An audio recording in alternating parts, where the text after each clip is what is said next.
Florida Panthers back home following a 5-game road trip. Now the Cats can stay home until the beginning of next week. Although it's early on in the season, long road trips can be both physically and mentally taxing. I brought up this topic to the voice of the Florida Panthers. He travels with them, Steve Goldstein. Take a look. At Panthers 360 here, we'd like to get to know about everybody. You're on the road with the team. How do you yourself treat a long road trip like that? What's your daily routine like? Is it up early, late to bed? Yeah, I'm usually up early anyway. Obviously, game nights, it's pretty late to bed. It's hard to unwind after a game, whether that's home or the road. But, look, Mike, I try to eat pretty healthy on the road. Not easy, especially when you go into places like Buffalo at the Wings. Try to get up, get a workout in every morning, move, take a walk, do something. But it's for me, it's kind of a work trip. When you have the time off, you kind of take the time off, and the rest of the time you're digging into the team and figuring out how you can make the broadcast the most interesting, the most informative, and the most entertaining that it can be. Really. So before I get you out of here, I know you're on your off day. You've taken so much of your time already. I just want to ask you, getting out the door here, when you say it on air, back-to-back Stanley Cup champions. You've been the voice for so long. Is it still sinking in for you? Is there that moment where you feel that? It's last year saying Stanley Cup champion was surreal and crazy. And now saying back-to-back, it is amazing. This sport in full seasons. Again, not taking away from Tampa, but they did it, when COVID was going on. They weren't full seasons. Doing what they've done the last 2 years, especially when in the moment of truth, they went up against the best player in the world in Connor McDavid and basically shut him down for 2 years in a row.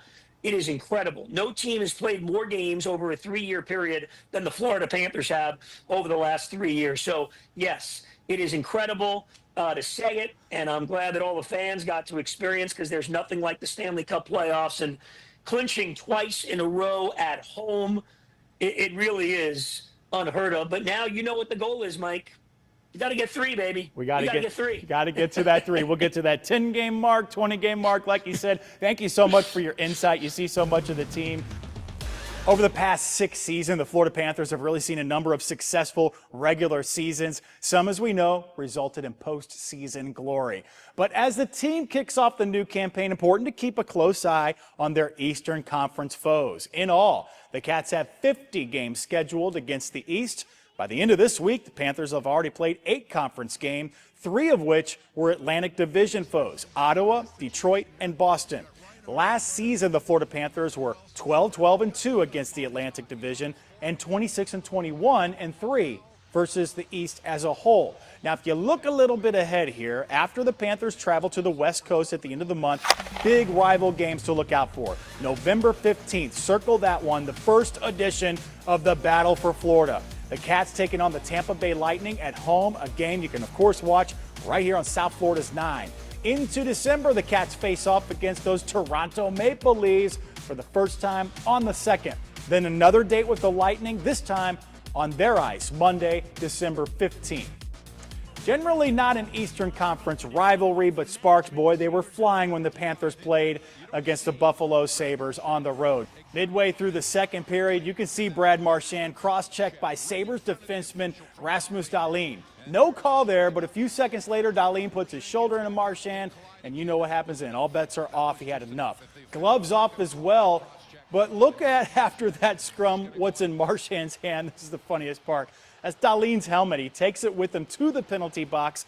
A little redecorating. He just wanted to fix it up for him. Throws it back on the ice for him. Marchand was fined $5,000 for unsportsmanlike conduct. No suspension, though. The list of Panthers' career milestones, though, adding a new name this week. This is exciting. Against the Detroit Red Wings, center Anton Lundell skated in his 300th career game. You think about that, how young he is. Lundell made his debut with the Cats just back in 2021, a season which he played 65 games, recorded 44 points. Fast forward to 25, now in his 5th year. He's only 24, beginning to rack up some career numbers. In the 4-1 loss last Wednesday, Brad Marchand scored the Cats' lone goal, but on that play, Lundy tallied his 100th career assist. Prior to the puck drop that day, in a clip provided by the Florida Panthers, he touched on how special it is reaching that 300-game mark. It sounds pretty crazy to me, to be honest. You You couldn't really believe that you are still playing here. First off, it's so hard to make it, and to be able to stay here and even get the opportunity to play in NHL has been dream kind of true, and just living my dream.